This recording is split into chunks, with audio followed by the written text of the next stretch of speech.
అందుకే బిఎస్సీ గారు రాలేదా ఇంట్లో తప్పించుకోవద్దు, వచ్చి మాట్లాడాలా, ప్రాబ్లం ఫేస్ చేయాలా. ఎన్ని రోజులు తప్పించుకుంటాను.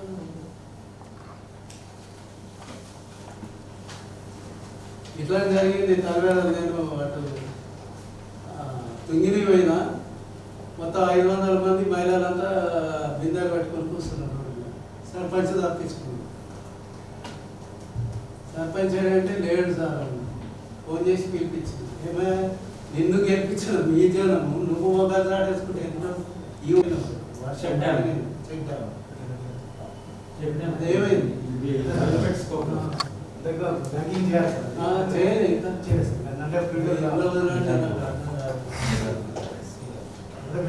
నేను ఎప్పుడో ఒక 2 years అని చెప్తాను. వర్షంలో తడుచుకుంటూ అది రైతుది ల్యాండ్ వస్తుంది, వాళ్ళు వేయడంపై ల్యాండ్ ఇదైంది. మొదటి మనం మట్టి వేసేది సార్, అది కూడా చెప్పిపోతే మనకి చెప్పాను. అది ఏమవుతుందంటే ఫీల్డ్లోకి వేగిసిపోతలేదు ప్రాబ్లమ్స్. 4 ఫేసులు చేసిన, 4 ఫేసులలో నేను చేయించిన కొన్ని చెరువులు. మీరు చెప్తే ఓటర్ ఫైనల్ బిల్ పెట్టుకున్నాను, షేర్ అమౌంట్ కూడా తీసుకున్నాను. సర్ప్రైజ్ అయిన ఒక ఈ గారు వచ్చింది, సార్ మీరెందుకు ఎండ రోజులు చేస్తున్నారు, అన్నిటి మీద అట్లా. ఫస్ట్ ఫేజ్ కూడా ఇన్కంప్లీట్, సెకండ్ అప్పుడే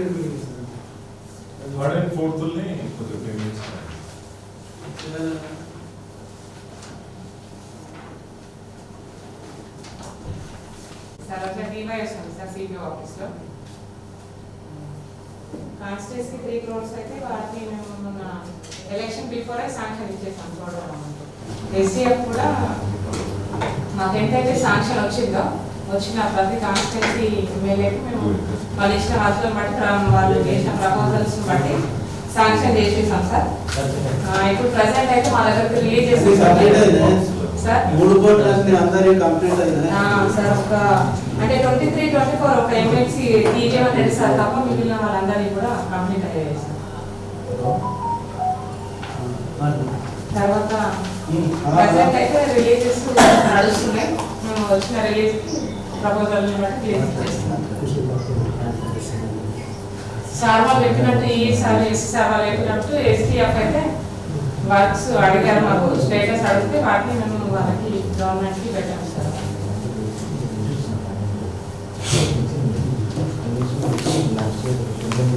కూడా 50% సబ్మిట్ చేస్తేనే ఫర్దర్ అమౌంట్ రిలీజ్ చేస్తామని అంటున్నాము. అది పిఎఫ్ఎంఎస్లో కాబట్టి మనము రికార్డ్ చేసి పిఎఫ్ఎంఎస్లో పేమెంట్ చేస్తే అదేవిధంగా ఇంత డెప్యూటీసీ గారు ప్రొసీడింగ్ ప్రాబ్లం లేదు. కానీ ఒకటి ఏంటంటే 40 lakhs ఏమో ఎస్ఎఫ్సీ ఉన్నాయి, 50 lakhs ఏమో మన జనరల్ ఫండ్స్ ఉంటాయి. జనరల్ ఫండ్స్ ఏంటంటే ఒకటి డ్రింకింగ్ వాటర్ 9%, తర్వాత ఎస్టీలో 6% పెట్టాలి. ఇదన్నీ వస్తేనే దీంట్లో మనం ఈ బైఫర్కేషన్ అనేది చేయడానికి అవుతుంది. మనం ఇంకోటి ఏంటంటే ఈయనకి ఎవరు ఎస్ఎఫ్సీలు వేయాలో, దీనికి జనరల్ ఫండ్లు వేయాలనేది అది కావడానికి అది లేదు. సేమ్ ఒకటే గ్రాండ్ కాబట్టి ఎవరు ఇచ్చేది మిక్సీ ఉంది కాబట్టి కొంతమందికి ఏమో ఎస్ఎఫ్సీలు వేయవలసింది 40 lakhs వరకు, కొంతమంది 50% ఏమో 50 lakhs ఏమో జనరల్ ఫండ్ వేయవలసి వస్తుంది. అది కొంచెం బైఫర్కేషన్ చేయాలి కాబట్టి అన్ని వస్తే అన్ని మండలాలు వచ్చేసి దాన్ని బైఫర్కేట్ చేసి ఇస్తాను. వీటి సమావేశానికి వచ్చేసిన జిల్లా పరిషత్ చైర్మన్ గారు అందరు అధికారులందరికీ ధన్యవాదాలు తెలుపుతూ ఇంతవరకు ఈ సమావేశాన్ని ముగిస్తున్నాను.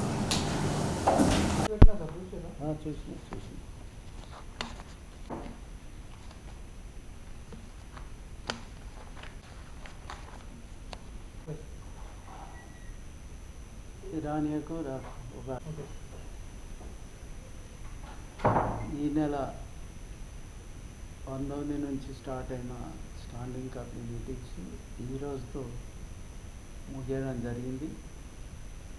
19 నాడు ఫస్ట్ వ్యవసాయము గ్రామీణాభివృద్ధి, సెకండ్ డే నిన్న 20 నాడు విద్యా వైద్యము అండ్ శ్రీ శిశు సంక్షేమం.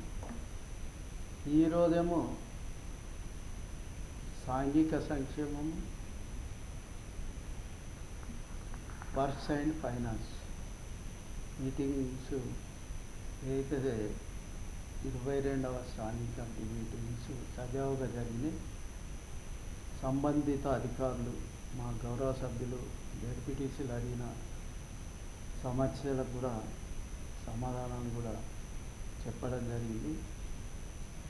ఏదైతే ఫస్ట్ డే జరిగిందో వ్యవసాయం గురించి వ్యవసాయ శాఖ డిఓ గారితో కూడా ఆయనకు కూడా సూచనలు ఇవ్వడం జరిగింది. యాసంగి గురించి సీడ్స్ కానీ, పెస్టిసైడ్స్ కానీ, ఫర్టిలైజర్ కానీ యాసంగి క్రాప్కు సరిపోయేటంత అన్నీ కంప్లీట్ పెట్టాలని చెప్పడం జరిగింది. మరి యాసంగి పూర్త స్టాక్ కూడా ఉన్నదని టీఓ గారు కూడా రిప్లై చేయడం జరిగింది. అట్లాగే ఏదైతే ఇప్పుడు వ్యవసాయదారులకు అది ప్లాంటేషన్ కానీ, ఎరువులు కానీ ఎట్లా వాడాలా మీటింగ్స్ పెట్టి ఏఓస్ కానీ వాళ్ళు కానీ మరి మండలాలు టు విలేజ్ పంపించి రైతుల మీటింగ్ పెట్టి రైతులకు అవగాహన కూడా చేపించమనడం చెప్పడం జరిగింది. డిఓ గారికి ఇన్స్ట్రక్ట్ చేయడం జరిగింది. అట్లాగే ఇది గ్రామీణాభివృద్ధిలో కూడా పెన్షన్స్ కానీ ఇతరత్ర కానీ మరి పెన్షన్స్ కూడా మరి కొత్త గవర్నమెంట్ వచ్చింది ఏమన్నా గైడ్లైన్ చేంజ్ చేయాలంటే ఏం లేదు. ఇప్పుడు పాత వాటికే పెన్షన్స్ ఇవ్వాలని దాంట్లో కూడా చెప్పడం జరిగింది.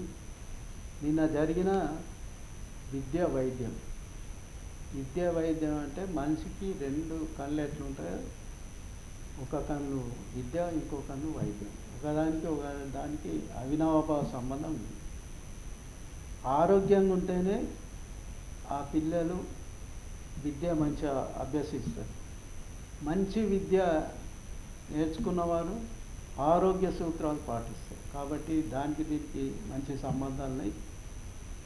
మరి ప్రతి దాంట్లో నేను ఇటు డిఓకి కానీ, ఇటు డిఎంహెచ్ఓ కానీ, హాస్పిటల్ జీజీహెచ్ సూపరింటెండెంట్ కానీ, బోధన సూపరింటెండెంట్ కానీ మరి వాళ్ళకు కూడా నేను చెప్పడం జరిగింది. ఏదైతే మహమ్మారి కరోనా ఉందో గతంలో ఎఫెక్ట్ అయిన కరోనా మళ్ళీ ఇప్పుడు మన దేశం కూడా ఎంటర్ అయింది. JN.1 అని వేరియంట్. అదే ఒక 350-400 పాజిటివ్ కేసులు మన కంట్రీలో కూడా వచ్చినాయని, పక్క రాష్ట్రం కేరళలో కూడా ఒక 3-4 చనిపోయిందని, అది మన తెలంగాణ కూడా ఇప్పుడు 300 చిల్లర టెస్ట్ చేయిస్తే 9 పాజిటివ్ వచ్చినాయి. మరి అట్లాగే కర్ణాటకలో కూడా మాస్కులు మస్ట్ అని చెప్పి ఆ గవర్నమెంట్ కూడా చెప్తుంది. కాబట్టి నేను కూడా ఈ ప్రతి డిపార్ట్మెంట్కు ఇటు స్కూల్ డిఓకి కానీ, డిఎంహెచ్ఓ కానీ, సూపరింటెండెంట్స్ కానీ, అటు హాస్టల్స్ ఏవైతే ఉన్నారో SC, ST, BC minority hostels officers కానీ ఇన్స్ట్రక్ట్ చేయడం జరిగింది. మీరు ఖచ్చితంగా కరోనా నిబంధనలు పాటించండి. మరి ఏవైతున్నాయో మాస్కులు అవన్నీ ధరించండి. అక్కడున్న పరిసరాలు నీట్నెస్గా మెయింటైన్ చేయండి. హాస్టల్లో కూడా ఫుడ్డు మెనూ ప్రకారం ఇవ్వండి. అట్లాగే వేడి ఫుడ్ ఇవ్వండి. ఎందుకంటే నేటి బాలలే రేపటి భావి భారత పౌరులు. ఎందుకంటే గవర్నమెంట్ ఒక స్టూడెంట్ మీద 1,25,000 పెట్టి చదివిస్తూ ఉన్నది. అలా ఆరోగ్యము, చదువు, హాస్టల్ ఫుడ్ చూసుకోవాల్సిన బాధ్యత సంబంధిత అధికారులన్నీ కూడా చెప్పడం జరిగింది. మరి నేను జిల్లా ప్రజలను కూడా ఈ సందర్భంగా కోరేది ఏంటంటే మీరు ఖచ్చితంగా ప్రికాషన్గా కరోనా గురించి మీరు కూడా అలర్ట్ కండి. కరోనా నిబంధనలు ఏమేమో పాటించండి. గతంలో 2 years కరోనా వచ్చినప్పుడు నేను కూడా కరోనాకు భయపడకుండా తిరగడం జరిగింది. ఇమ్యూనిటీ పవర్ కూడా కావాలి మనిషికి. కాబట్టి మరి ఈ ప్రభుత్వం కూడా నేను సూచించేది ఏంటంటే గత ప్రభుత్వం కేసీఆర్ ప్రభుత్వం కరోనా మన రాష్ట్రంలో ఎట్లా కట్టడి చేసిందో మీరు కూడా మరి డిస్ట్రిక్ట్ వైజ్ రివ్యూస్ పెట్టి మా జిల్లా మరి రివ్యూ కూడా పెట్టేసి మరి కరోనా గురించి ప్రజలను కాపాడే బాధ్యత ప్రజాప్రతినిధులు మా అందరి మీద, ప్రభుత్వం అయినా మీ మీద ఉందని ఈ సందర్భంగా తెలియజేస్తూ ఈరోజు సాంఘిక సంక్షేమం కూడా ఇవే SC ST BC minority hostels లో గురించి కూడా మాట్లాడడం జరిగింది. కొన్ని హాస్టల్లో కొన్ని ఇన్కంప్లీట్ ఉన్నాయి, కొన్ని హాస్టల్లో డోర్స్ లేవు, కిటికీస్ లేవు, కొన్ని హాస్టల్లో బాత్రూమ్స్ సరిగా లేవు, కొన్ని హాస్టల్లో పిల్లలు ఇంటి నుంచి వచ్చి దుప్పట్లు తెచ్చుకుంటున్నారు. అవన్నీ జాగ్రత్త పరిశీలించి అవన్నీ రిపేర్ ఏదైనా చేయమని చెప్పి సంబంధిత అధికారులకు కూడా ఆదేశాలు ఇవ్వడం జరిగింది. మరి ఈరోజు కూడా ఏదైతుందో లాస్ట్ వర్క్స్ అండ్ ఫైనాన్స్ కూడా మొత్తము మరి ఏదైతుందో ఒక 14 స్కీమ్స్ ఉన్నాయి. దాంట్లో ఎన్ని శాంక్షన్ అయినాయి, ఎన్ని కంప్లీట్ అయినాయి, ఎన్ని ఆన్గోయింగ్ ఉన్నాయి, ఎన్ని నాట్ స్టార్టెడ్ డీటెయిల్గా మరి పంచాయతీరాజ్ డిపార్ట్మెంట్ పోవడం జరిగింది. అట్లాగే ఇరిగేషన్ డిపార్ట్మెంట్ కూడా మిషన్ కాకతీయ చెరువులు కానీ ఈ లిఫ్ట్ గురించి కూడా మాట్లాడడం జరిగింది. ఎందుకంటే లిఫ్ట్ ఇమ్మీడియట్ గుత్పా స్టార్ట్ చేయడం జరిగింది. అలీసాగర్ కూడా 2-3 రోజులు స్టార్ట్ చేస్తామని చెప్పడం జరుగుతుంది. ఎందుకంటే ఇప్పుడు ఈ లిఫ్ట్ స్టార్ట్ చేస్తే ఏవైతే ఇన్కంప్లీట్ ఉన్న ట్యాంక్స్ చెరువులు ఏదైతుందో ఫుల్ చేసుకుంటే రేపు భవిష్యత్తులో నాలకు కానీ ఈ ప్లాంటేషన్ కూడా సరిపోతారని చెప్పడం జరిగింది. అట్లాగే R&B రోడ్ల గురించి కూడా చెప్పడం జరిగింది. R&B రోడ్లు ఇప్పుడు ఉమ్మెడ రోడ్ ఏదైతుందో సిహెచ్ కొండూరు అది కూడా మార్చి వరకు మొత్తం కంప్లీట్ ఏదైతే ఇన్కంప్లీట్ ఉందో కంప్లీట్ చేస్తూ ఉన్నారు.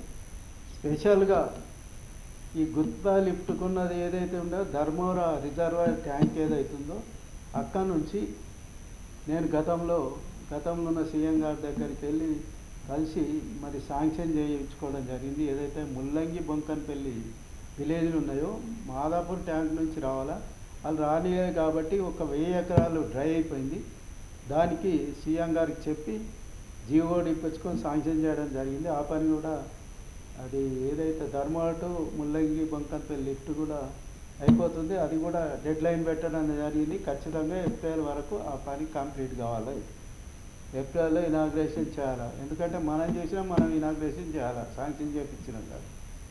ఖరీఫ్కు వాటర్ ఖచ్చితంగా ఇవ్వాలని సంబంధిత ఈ గారికి కూడా చెప్పడం జరిగింది. ఇట్లా ఈ ఏదైతే స్టాండింగ్ కమిటీ సమావేశాలు ఉన్నాయో, సమీక్షలు ఉన్నాయో మరి సంతృప్తిగా కంప్లీట్ కావడం జరిగింది.